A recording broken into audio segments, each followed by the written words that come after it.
Okay guys, so chapter 4 of the new version of the EPS topic. Okay? So reading part and sa mga nakapasok sa registration, ito-todo niya yung pag-aaral guys kasi you only have 1 month to prepare, to review. Okay? So dito sa instruction, 내용과 같은 것을 고르십시오. Okay? So 같은 것, similar thing, similar statement.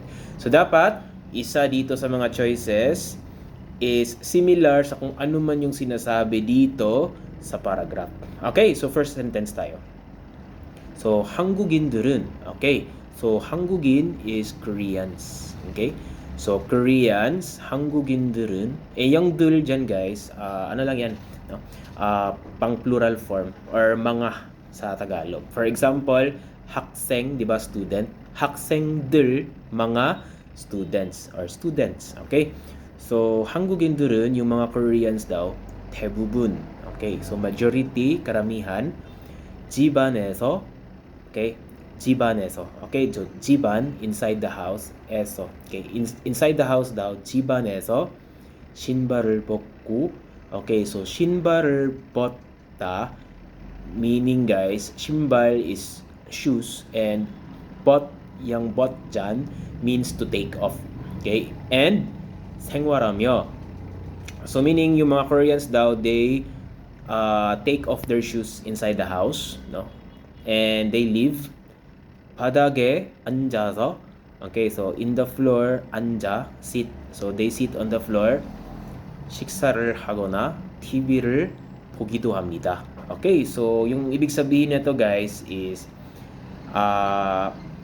they sit on the floor, 바닥에 앉아서, and then 식사를 하다, to have meal. So they sit on the floor having their meal, or yung gonna means or what, they also watch TV or TV를 보기도 합니다. Okay, so it means guys they also do watching TV.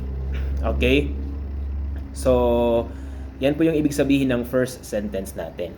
Okay, so yung mga Koreans daw guys is they have this what we called 좌식 문화, okay, or the floor sitting culture in Korea, in which they sit on the floor and they eat while watching TV. Okay, so yun po yung ibig sabihin ng first sentence. Okay, next sentence, 이러한 좌식 문화는, so like this, 이러한, so like this floor sitting culture, okay, yan po yung ibig sabihin ng 좌식 문화. 바닥을 따뜻하게 하는 한국의 전통 난방 방식 때문에. Okay, so anong ibig sabihin nito guys?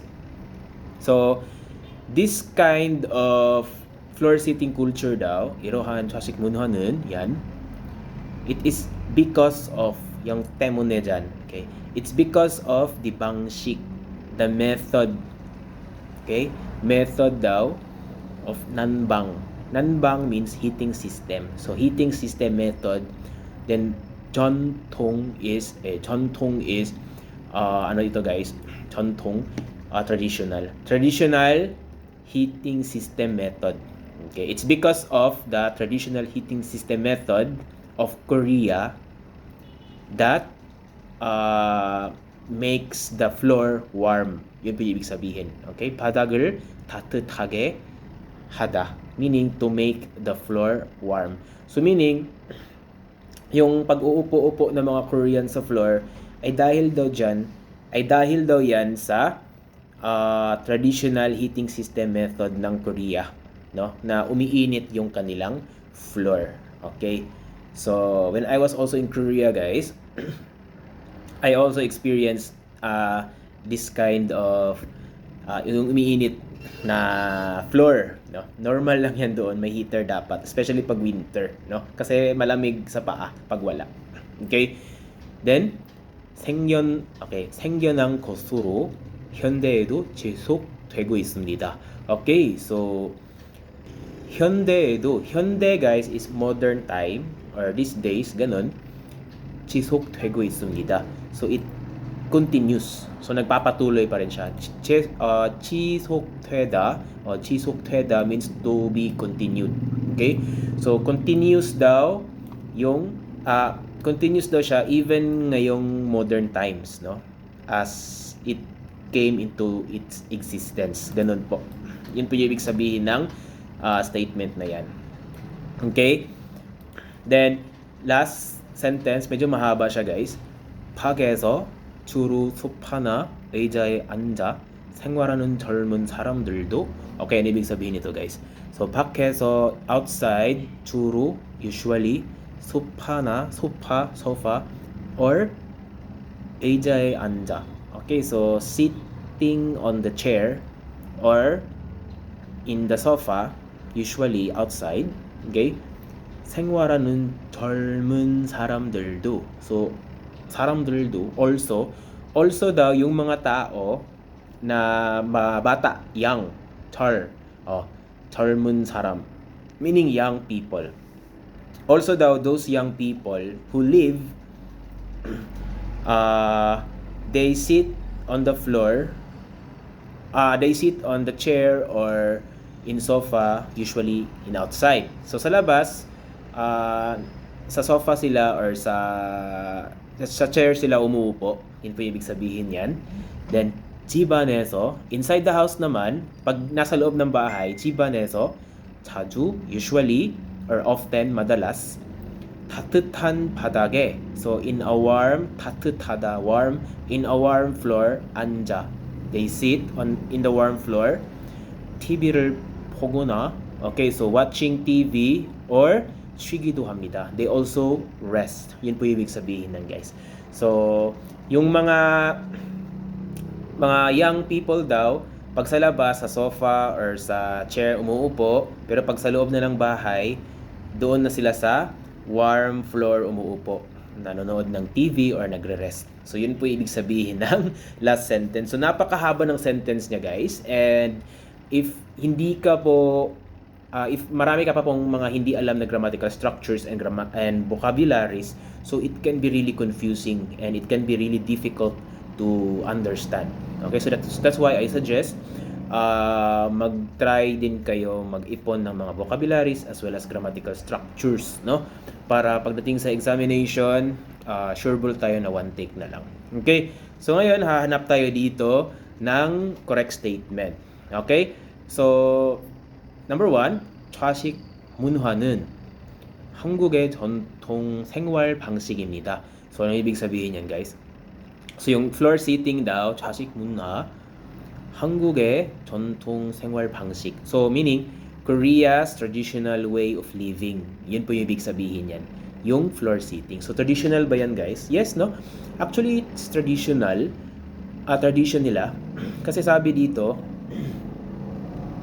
yung 이러한 좌식 문화는 전통 방식. Okay? So meaning traditional method daw ito. So that is why we can say number 1 is can be 같은 것, no? Or the similar statement. So pwedeng number 1 yung tamang sagot. Okay, leave muna natin guys. Number 2, 한국인들은 so mga Koreans 집안에서 inside the house 신발을 신고. Okay, so shoes, 신다. Wear. So they wear their shoes and live. So no, 신발을 벗고, 벗다, take off. No, take off dapat to. Mali yung number 2. 다른 것 siya or different statement. Next, 3번 number 3, 한국인들은 Koreans 바닥에 앉아서 so they sit on the floor. Yes, 바닥에 앉아서 식사하지 않습니다. So they don't 식사하다 is to have meal and 지 않습니다 don't. So they don't have their meal while sitting on the floor. So mali guys. Kasi nakalagay dito eto 바닥에 앉아서 식사를 하다. Okay, so it's a positive statement. And dito negative siya by the presence of 지 않습니다. Grammatical structure ng ibig sabihin is don't. Okay, so that's why number 3 is not the correct answer. Okay, last, number 4, 젊은 사람들은, so yung mga young people daw, 좌식 문화에, okay, so in the floor sitting culture, 익숙하지 않습니다. So, 지 않습니다 na naman guys, ang ibig sabihin not. Okay, don't.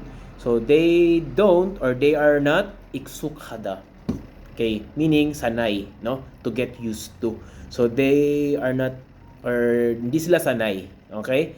Sa floor sitting culture, yung mga young people. Yun po yung ibig sabihin na number 4. Mali po guys, kasi sabi dito, 젊은 사람들도 집안에서 자주 따뜻한 바닥에 앉아 TV를 보거나 쉬기도 합니다. Okay, so they also adopt the traditional way of living, yung mga young people. So that's why number 1 is the correct answer.